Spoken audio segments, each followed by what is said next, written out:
So I wanted to start out with this quote because I wanted you all to know that I don't think of museums as static institutions.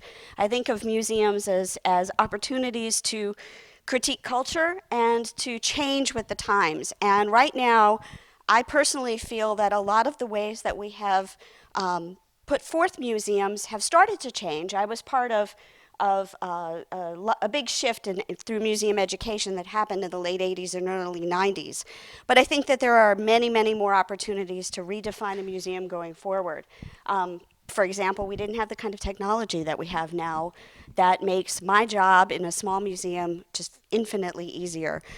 So as we go through, please do look for opportunities, and I invite you to email me or call me at the museum if you see something that generates an idea and is something you want to collaborate with us on. And if you want to bring it up at the end of the talk, that would be great too. So this is where I started loving museums. 6 years old, sitting in this beautiful, beautiful classic example of a museum in the Cincinnati Art Museum. And I remember sitting in one little area here. It was a rotunda. And there were these teenagers. I can't remember their faces, but they had bell bottoms on because I was smaller. I was really much smaller than I am now even. And I remember they had paint all over them. And they helped me make this fantastic picture of my dog. And I loved them. I loved the way the museum smelled. I loved being able to do the picture. And from that point forward, honestly, I absolutely fell in love with museums. I also love libraries, but museums have visual things, and I think that I needed a little bit more of that. Then my family moved to New York, or New Jersey, rather, which I guess in some ways the part, I don't know, I think of where we lived as a suburb of New York. But so we were in Central Jersey, and in the 70s, when you lived in New Jersey, basically you, as an Indian immigrant, you were the person that was called every time your cousins, brothers, next-door neighbors, sisters, husband was moving to the United States. So we were going into New York City all the time. I think maybe our son is named Calder, partly because I probably spent hours and hours under that Calder-mobile at the airport. So you would go in and you would pick people up and take them places. Well, my mother took everybody to museums. So literally for a couple of years there, we were in New York going to the Met and to MoMA and the UN. I could have given tours at the UN. We went so many times. And I just loved it, absolutely loved it. And I was also part of that generation that was the first generation to experience the big blockbusters, the King Tut exhibition, the Terracotta Soldiers, all of those kinds of things. But I never thought about how the exhibitions changed. I just went and they just, you went to the museum, it was different, or you could always visit this Jackson Pollock. Not so keen on how it's reinstalled now, but that's maybe my problem with not wanting it to change. But I didn't think about being in a museum other than being as a visitor. Then we moved to Houston. And in Houston, I got to experience museums like the Museum of Fine Arts Houston, the Contemporary Art Museum. This institution is actually the first place I did an internship when I was an undergrad, a junior. I was the first intern for Allison de Lima Green, who is the 20th century curator. And at the time, I will tell you that I was working on paper copies. Do you remember those papers? There were a few of you in here who would remember the paper on the Wang printers that had the holes and you had to rip it off, and if you didn't line it up right, the text went in the middle of the pages and then you had to redo the whole thing. It was a nightmare. That's how they were updating all of their accession files with a massive wall of card catalogs and cards in one of those drawer things. And so that's what I was working on, is helping compare this printout to the cards. And so, it's completely different than the way it is now. From there, I went to work at the Children's Museum for 2 years. And at the Children's Museum, I was really working on the first year I was working in the exhibition department, and I got to work with Michael Galbraith, who is one of the art guys. And that was a great opportunity for me to learn how an artist functions as an exhibit designer and an exhibit developer. It's very different than an art historian doing the same thing. The second year I worked in administration and realized I never wanted to be a receptionist ever again. From there, I got a job at the Blaffer Gallery, which is the art museum at the University of Houston. And I spent 3 years there developing a program called Reach, which focused on middle school students. We were an urban campus, and there were all these schools around us with children who had never stepped foot on that campus. And so my job was to get those middle schools and high schools into the museum. I used graduate students from the creative writing program and the art program to do my teaching. We offered, I think at one point we had about 12 different languages, including sign language, that we could give tours to any visitors in. And this program is still in place and has evolved into something completely amazing and fantastic. So if you're interested in museum education, you should take a look at that. This is also the museum where I learned from our director at the time, from Marty Mayo, I learned that you're not done until you're done. And if that means that Mike and Doug Starn come in and they install the whole installation, and it's about 6, 7 o'clock at night, and you all go out to dinner, and they say, we just don't feel like it's quite there. You come back and you work all night to reinstall it, and it sang the next day. It's a bad habit to learn. But it's a good habit in that you don't stop until you're done, and you really have to have that goal of that vision ahead of you and really push yourself to get to that place. From there, I went to graduate school. This is the Regenstein Library at the University of Chicago. I got to the point at University of Chicago where I could not bear sitting in that library anymore. And I love books. I really love books. My husband is here and he can tell you how much I love books. But it got to the point where I was so removed from people, from artists, from making, from looking at things. All I was doing was reading about things, and I could not take being distanced from that any longer. So I took a job with a company called eLab, which no longer exists. It was purchased by Sapient, and it was started by Rick Robinson and John Kane, who worked for the Doblin Group, and it was one of the most amazing experiences I've ever had. Talk about collaboration. We would work in teams where the designers and the researchers were on the same team. The researchers were mostly University of Chicago students from anthropology, a couple of us who were art historians, and a few people who were theater people. And then the design team was made up primarily of people from IIT, Rensselaer Polytechnic. It was incredible to work on projects with people. I know more about refrigerators than I thought I would ever know. I'm not sure how useful that is, except when we were buying one this Christmas. But we would basically use anthropological methods like video and beeper studies and all kinds of different things to examine user behavior. So I spent about 1.5 years working for this company. Ended up taking my money from my Christmas bonus and decided to take a metalsmithing class and quit my job 2 weeks later and began studying metalsmithing at Lil Street in Chicago. And for roughly 10 years, I was a metalsmith. I had my own studio jewelry practice. I sold through Contemporary Crafts Gallery when it was on Corbett. And I sold my work in galleries all over the country and through Guild.com, which is now Artful Home. What ended up happening, though, is in about December or November of 2004, I launched into getting my work out there in tons of places, and I started to feel really bored with the production aspect of it. I really didn't want to stamp these leaves out any longer. I was done. And around that time, this opportunity opened up at the museum at Contemporary Crafts. They were looking for a curator, and they were looking for a curator who would be interested in helping them build a new museum, a new kind of a museum for craft.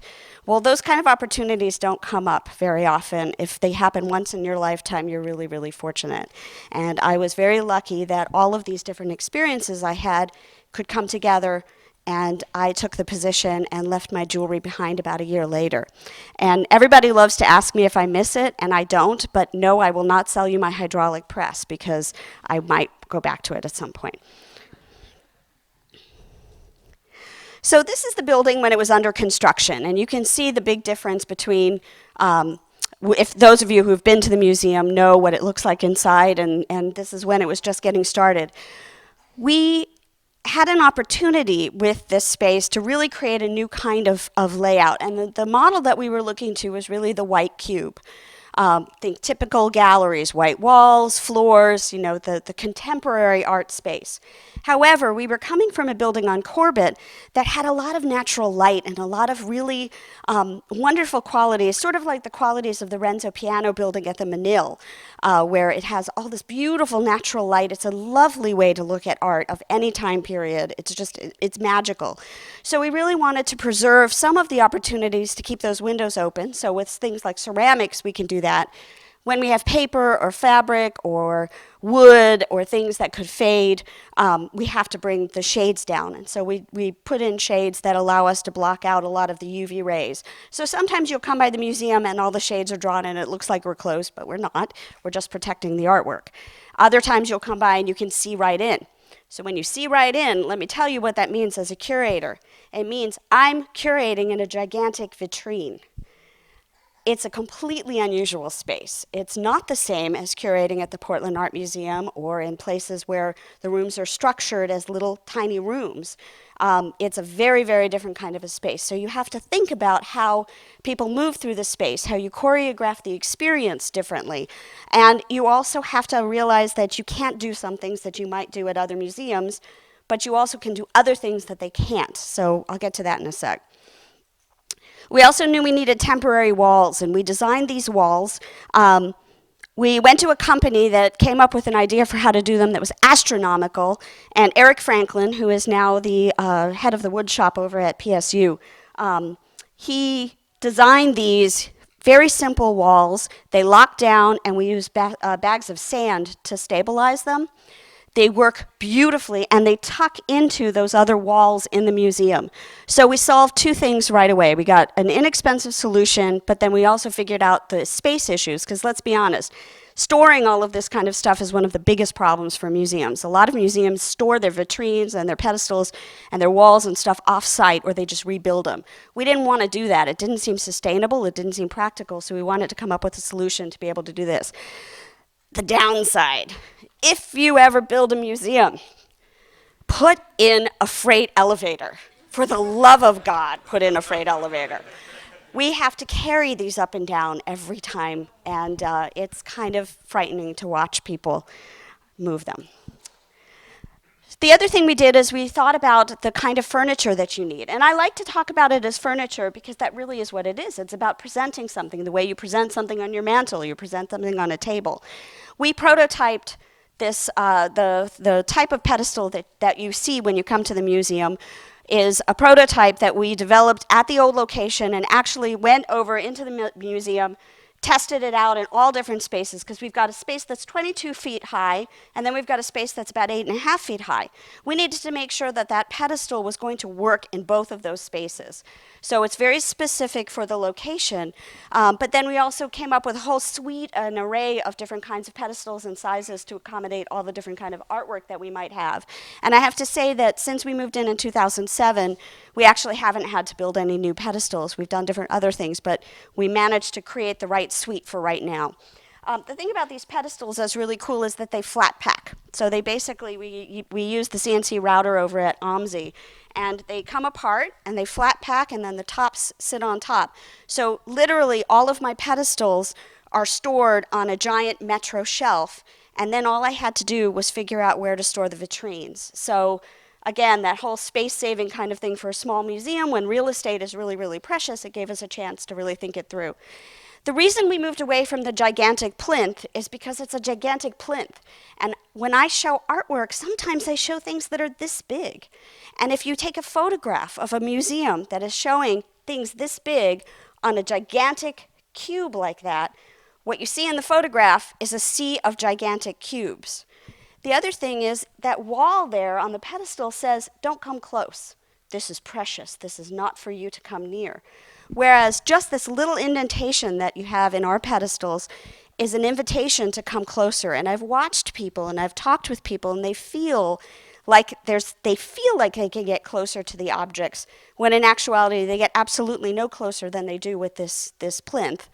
But it gives that illusion of proximity, which we really like. So this is the museum today. This is the exhibition we did for Nicky McClure. And you know, when I was saying earlier about how there's certain things you can do at some museums that you can't do at others. Well, the thing about this exhibition, and I'm just curious, who here saw this exhibition? Great, a bunch of you saw it. Wonderful. So those of you who know Nicky McClure's work know that one of the big things she's known for are her calendars. Well, calendars mean you want to install it in a linear progression, right? It's not a museum that allows for a linear progression. It's a giant cube. So we have to come up with other strategies to be able to guide our visitors through the space to create that linearity when we have to have something that follows a historical progression. And with this particular show, it works really well because the work is on the wall. It hugs the wall. It's tight. But when you have objects like what we have right now with the Betty Fivas exhibition, it's a little more challenging to redesign the space. You know, here you can see everything's right flush against the wall. So it's very easy to create a spiral that allows for that going from 96 to 97, 98, et cetera. And then a few more shots. But with objects, it's a very challenging thing in our space. And so with object-oriented retrospectives, we have to come up with new strategies. I wanted you to be able to see how flexible this cube actually is. The show on the top is Craft in America, and the show on the bottom is Studio H, which is the show we just closed not too long ago. And it gives you an opportunity to see that it's a space that I can really adapt to all different kinds of work. And I actually can use the walls going up way high and use spaces, you know, these high up spaces that we don't normally look at, we can use strategically for things like quilts or signage or things like that. So we can really draw people's eye into the architecture and the space differently than you can in some other kinds of institutions. Now we also have to think a lot, I was talking about the windows, we also have to think a lot about our street presence and how we connect with the visitors that are on the outside. Now, most museums have a giant brick wall, and you've got those banners. Think, you know, the Art Institute of Chicago, where it's this big building, and then there's the big banners that come down, or at the Met. We can't do that, partly because it's expensive, secondly, because we are a historic building, and third, because Portland has certain codes about how big your banners can be. But because we're doing these inside the windows, it gives us the opportunity to think through how to connect what's inside with people who are walking and driving by on the outside.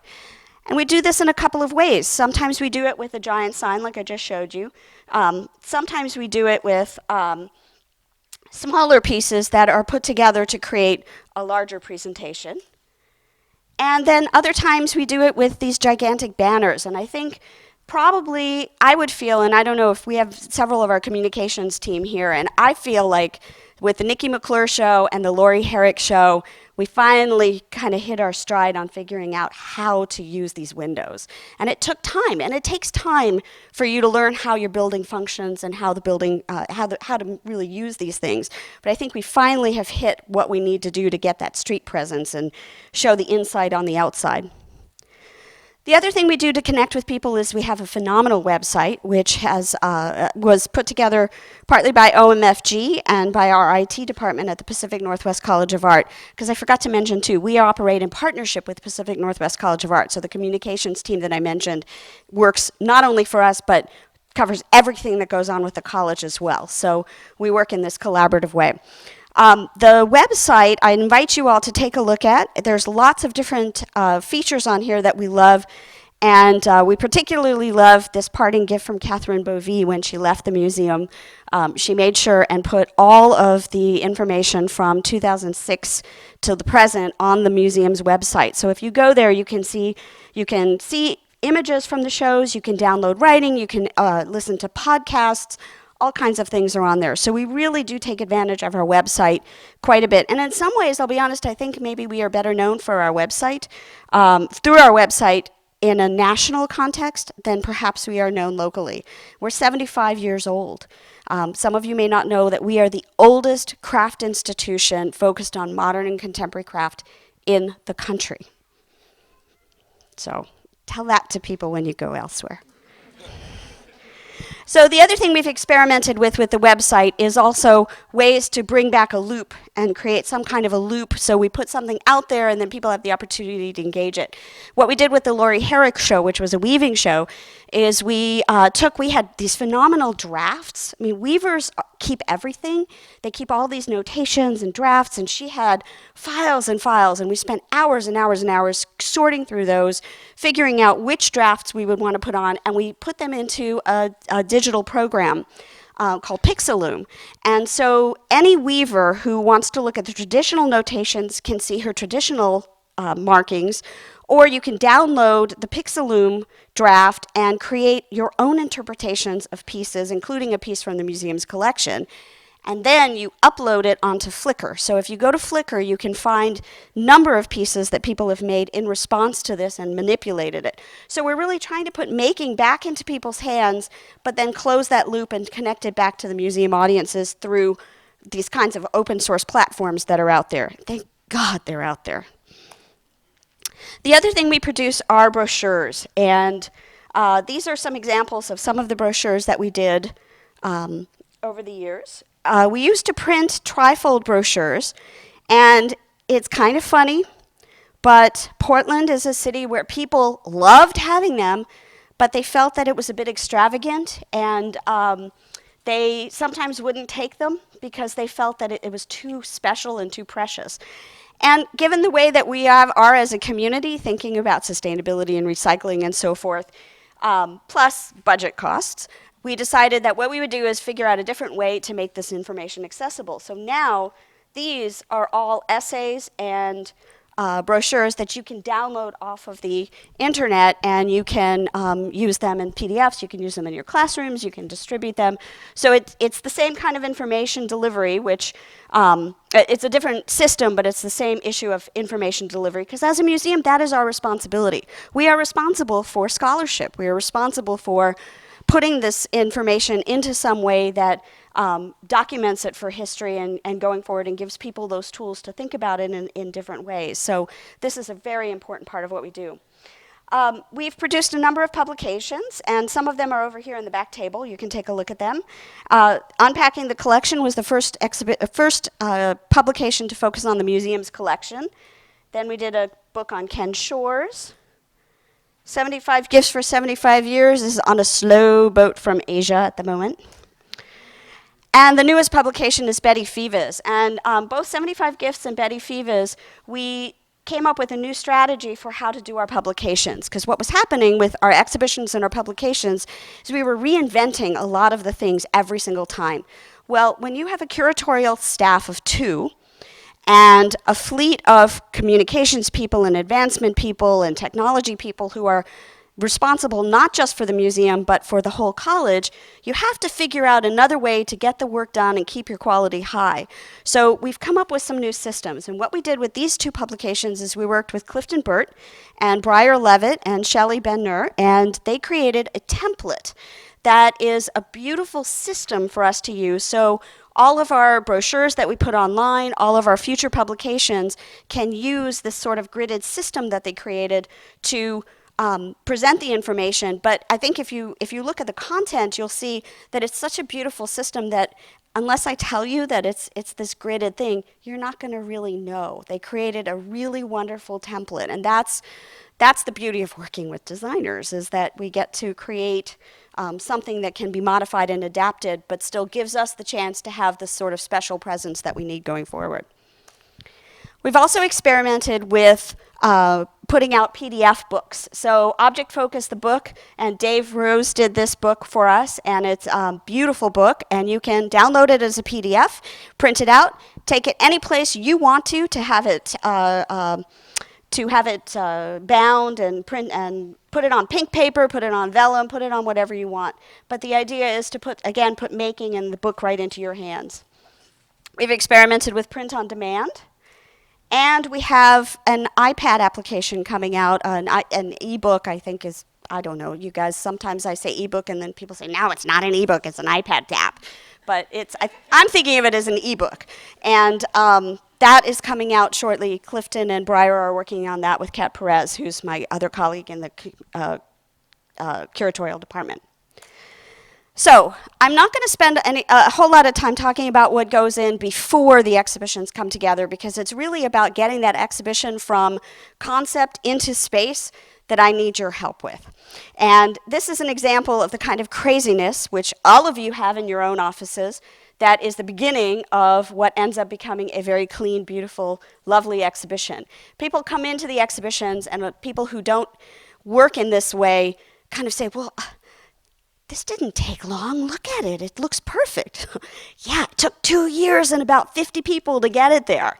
So this is the craziness of the writing on the wall when we were going through one of about 7 sessions to figure out what weavings we were going to create for the templates for. This is how we work on books. We take over the conference room and we do old school paste up, page by page by page. Sometimes you just need walls and you need space. So these are some of the processes which you all are familiar with and you all do as well, I'm sure. And another thing we try is inspiration boards.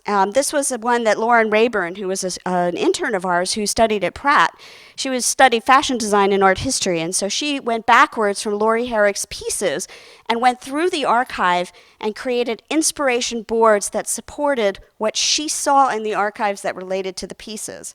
So this is another way. When we sort all the time, we're constantly sorting and shuffling and taping up and pulling down and putting things in different configurations.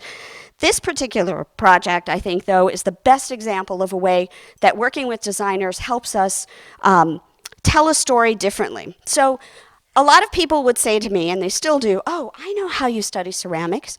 You go and you get an apprenticeship with the potter down the street. Do y'all have a potter down the street who's going to give you an apprenticeship? No, you go get a BFA these days. You go get an MFA. That's what has happened since the 1950s. So how can I tell that story? So I started going through the collection and I pulled every person who had or is teaching in an academic institution and put all this information up. I cut out pictures, I stuck them up on the wall, and I tried to figure out how to make sense of it. And you can see this little drawing here. I started drawing these crazy little maps. Well, the way that I have tools to present the information is like this. That then requires me to write copious wall texts that say, Peter Volka studied with Antonio Prieto, and then he trained Paul Soldner, and Paul Soldner trained this person, and then it's very biblical, like he begat this person and they begat that person. And it's just words. It doesn't tell it visually, it's just words. So we went to Studio Gorm and asked John Arndt and Wan Hee Zhang, who know how to do Edward Tufte style visual display, and we said, help us. How do we take this crazy Post-it map on my wall and make sense of it? And this is what they came up with. So this is basically, the dark lines show you the relationships between the teachers and students, and then the light colored lines are people who were colleagues. They might have worked together. So then that translated into the exhibition itself. So not only was the subway map a way for you to see those relationships and understand when we say Peter Volkas is the center of West Coast ceramics, you see like 20 lines converge. I don't have to say more than that. You see it right there.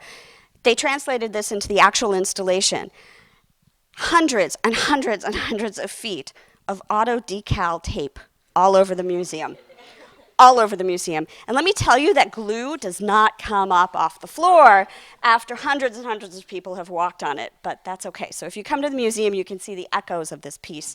But they also had the idea of turning this into something that was interactive so we could start tracking our visitors and understanding a little bit more about who was coming into the museum itself.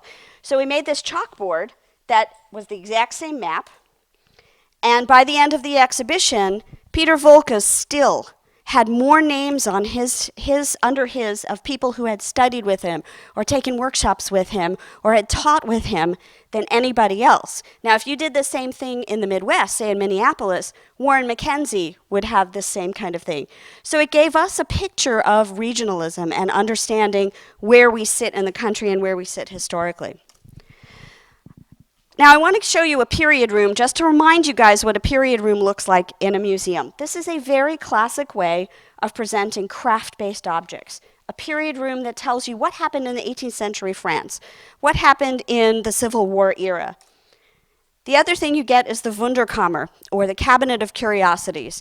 This came out of the Enlightenment. It's a way of presenting things from the world in a cultural display in cabinets, and the scholar can go in and take things out. Now, what happens with us is we have these cases. And you can see, no matter what I put in these cases, it makes them look like a Wunderkammer. I hate these cases. I really hate these cases. The reason I hate them is the glass is tinted green. The lighting is atrocious because at the time we moved into the museum, we could not find a cost-effective way of lighting from below and the sides that didn't shine lights in your faces. These poles have lights in them. When we turned them on, nobody had tested them, or they hadn't been tested before we opened the museum. When we turned them on, it looked like a runway on an airport strip. One of the electricians said it looked like a strip bar, but I don't really know. So I'm going to take him at his word on that. So we've never even used those lights. So we went in to try to take them out, and the wiring for the building is running through the poles. So the poles are staying. But the thing about these cases is they make things in them look like anthropological objects. They make a 3D object turn flat. And it drives me crazy. Because for me, looking at something in a case that doesn't have a glass on the back where you can see around the object means that that's no different really in some ways, not exactly, but it's not that different than looking at it on a printed page. And I need more than that. So what we did is the living room. And with the living room, we took the same group of objects, and for 6 months, we changed out installations using just those 6 objects 3 times. So every 2 months, there was a different configuration to show how the same objects could be reconfigured to show different kinds of sensibilities, different ideas. One was mid-century modern, one was ornamentalism, things like that. And we created 2 spaces. One was the space that you see up right here, which was a period room. But with the period room, what I was tapping into was the interest that you all and I have in mid-century design. So it's IKEA flooring mixed with IKEA furniture, mixed with high-end design furniture from Herman Miller, mixed with ceramics and pieces from the mid-century. So it really talks about how we live. We live in a pastiche of objects. We don't live with only things from the 21st century in our houses. Then I don't know if then maybe we would all live with IKEA. I don't know. But we really wanted to show how using craft in this situation, how you compare a period room to the idea of these cases, and show how both of those ways of displaying craft ultimately, frankly, I think fail to communicate what craft really offers in its history. Because in the period room, everything gets lost in the aesthetics of the display of the room. Ooh, I want to live in that room. That I kept hearing all over and over again. Or, oh, I love that. No, okay, the sideboard that's there is the exact same sideboard that my parents have in their house. The exact same one. And actually, there's someone here who owns that sideboard now. But there was that very personal kind of connection. But then looking in the cases, it really was, it also was very formal. And so we were really trying to critique museums here. So another thing that we do is we try to explore ideas. And one of the things I said to Clifton the other day is, I used to talk about that the museum tells stories. And then I read an article just this last week online that talked about what a story actually is. And let's be honest, a story has a point, like a crescendo, right?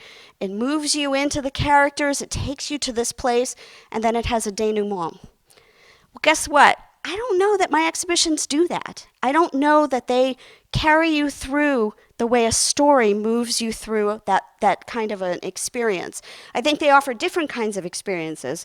So now I feel like I'd prefer to talk about the exhibition as an essay, exploring a question, exploring a problem, exploring some idea.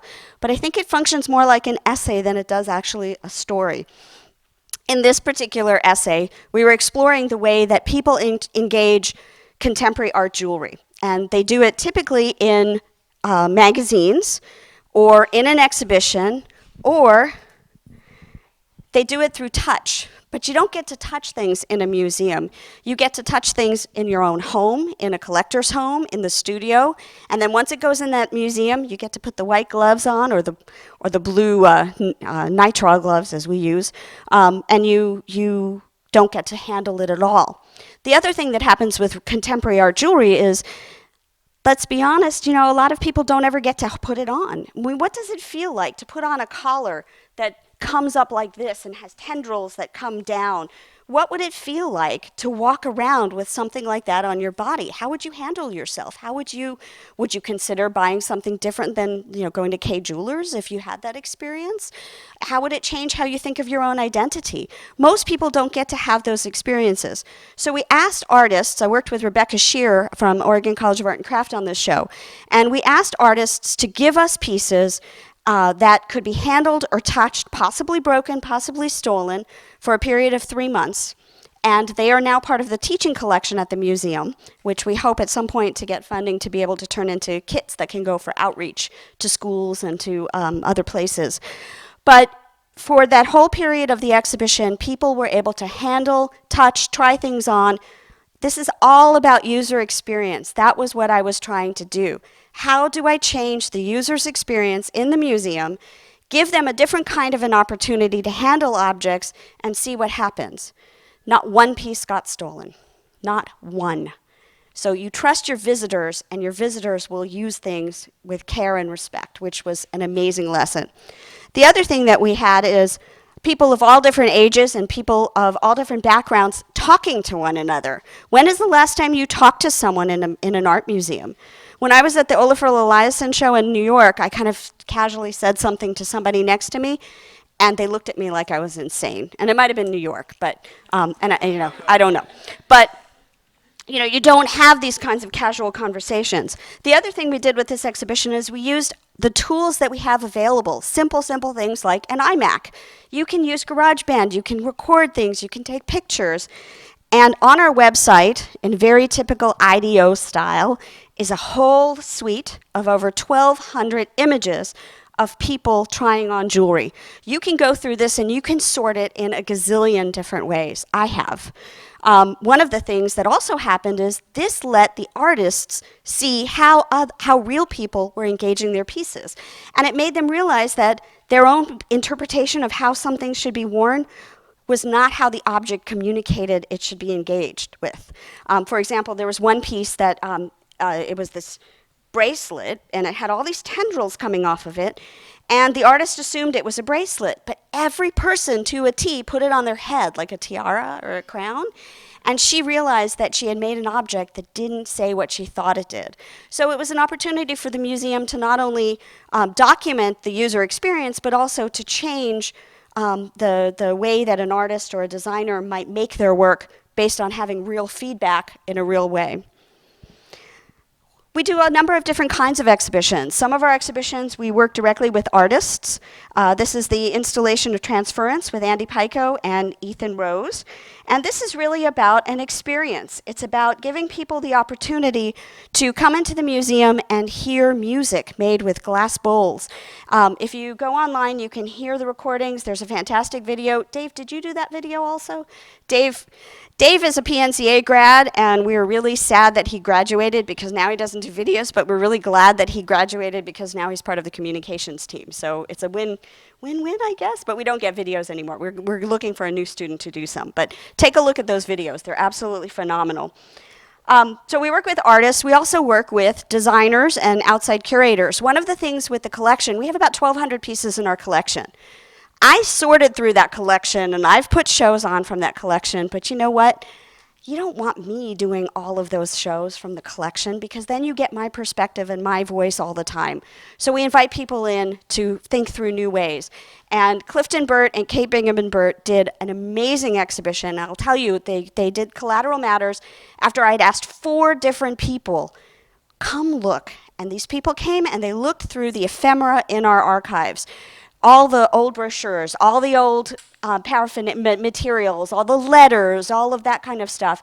And it wasn't until Kate and Clifton came in and got so excited, literally, I mean, you know, Kate. So Kate's looking at things, she's like, oh my God, this is such and such, and did you see the grid structure here and this and this and this? And, you know, and they were so excited they get it. But they also are the kind of people who go to yard sales and are very, very excited about ephemera in general. So they went through the collection and they created an installation that shows the history of graphic design through our materials in our collection. So what Kate is working on right here is a timeline that stops at 1980, at the dark age of computers when we all became graphic designers, which, you know, interestingly was at the same time that typography takes off, but that's another conversation. So here's Kate putting things together, and I thought you guys might enjoy seeing some of the mess that happens behind the scenes, and it gets really messy. So here's how Kate and Clifton installed. And again, we use really simple things. We use binder clips and IKEA. I love IKEA. Those are IKEA tables there at the handwriting station and at the letter writing station where you could make your own ephemera and then mail things to other people. And here's Kate and Clifton in the installation itself. We've also done more formal design projects. This is an exhibition we did called Manufactured with Stephen Scoveholt and Mara Holtzgove. And Stephen is the former editor of ID Magazine, which is no longer in existence. He also worked for Frog Design. He's one of the most brilliant thinkers I've ever had the pleasure and privilege to know and work with. And Mara is an amazing thinker also. I mean, but just Stephen has this photographic memory. It's just astonishing to get to work with someone like the two of them together. And with Manufactured, we were exploring this new thing that was happening where people were using off-the-shelf materials like Scotch tape or Letraset pen caps, things like that, and making objects by hand that operated in this netherland between art, craft, and design. And that included things that you never thought you would put on your job description or resume of making 2,214 tiny wax balls and waxing down 2,214 lipsticks, each one different from the next. So that was quite an experience. Whoops. We also have, we do a lot of historic exhibitions, and this was an exhibition that just went down. Kat Perez curated this.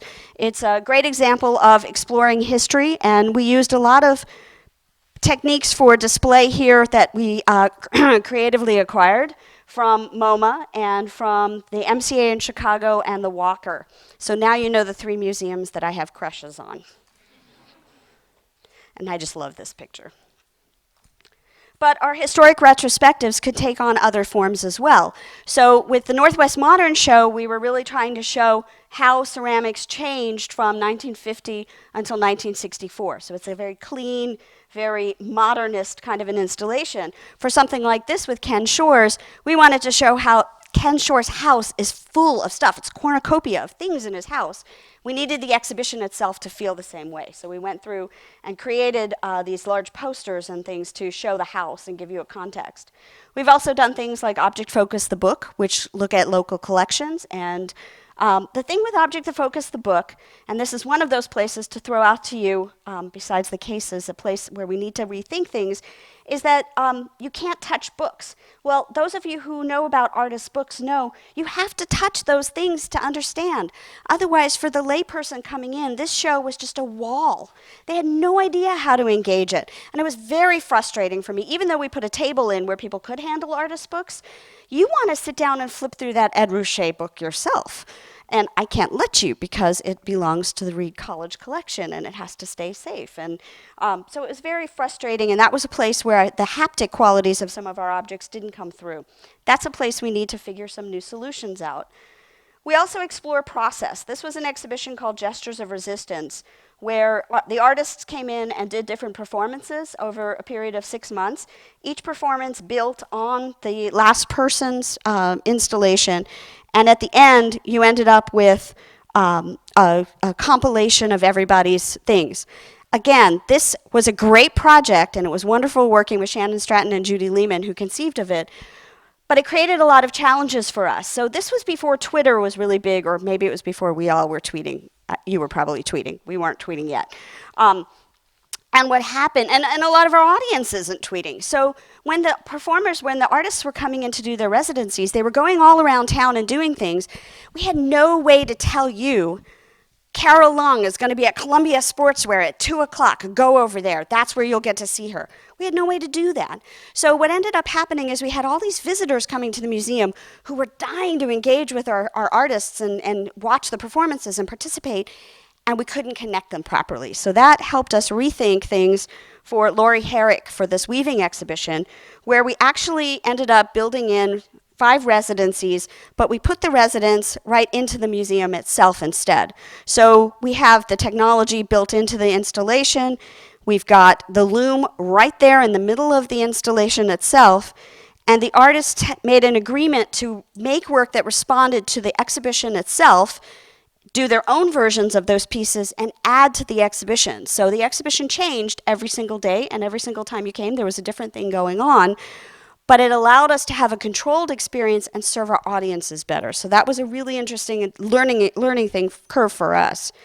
One of the coolest things, and I invite you to take a look at online about this, is we have this is a dance performance by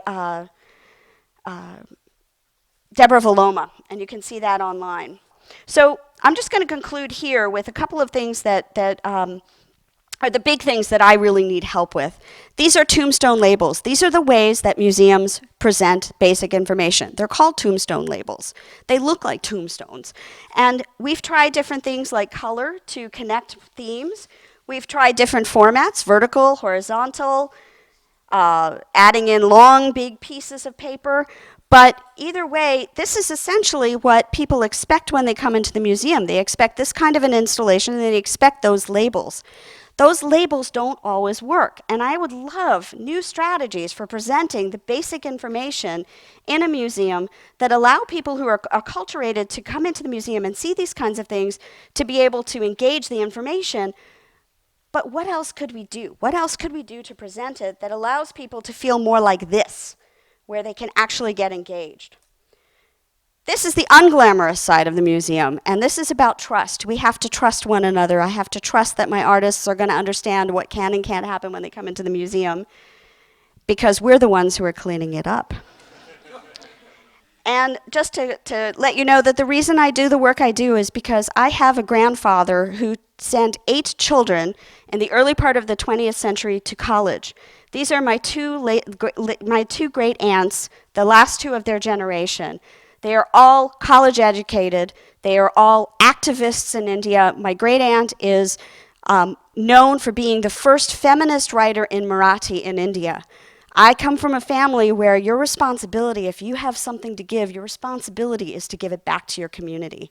And Mrs. Manil and John and Dominique Manil, who you see in this book cover, they are the reason that I could be an art historian, because of what they gave to Houston, and it helped me tremendously.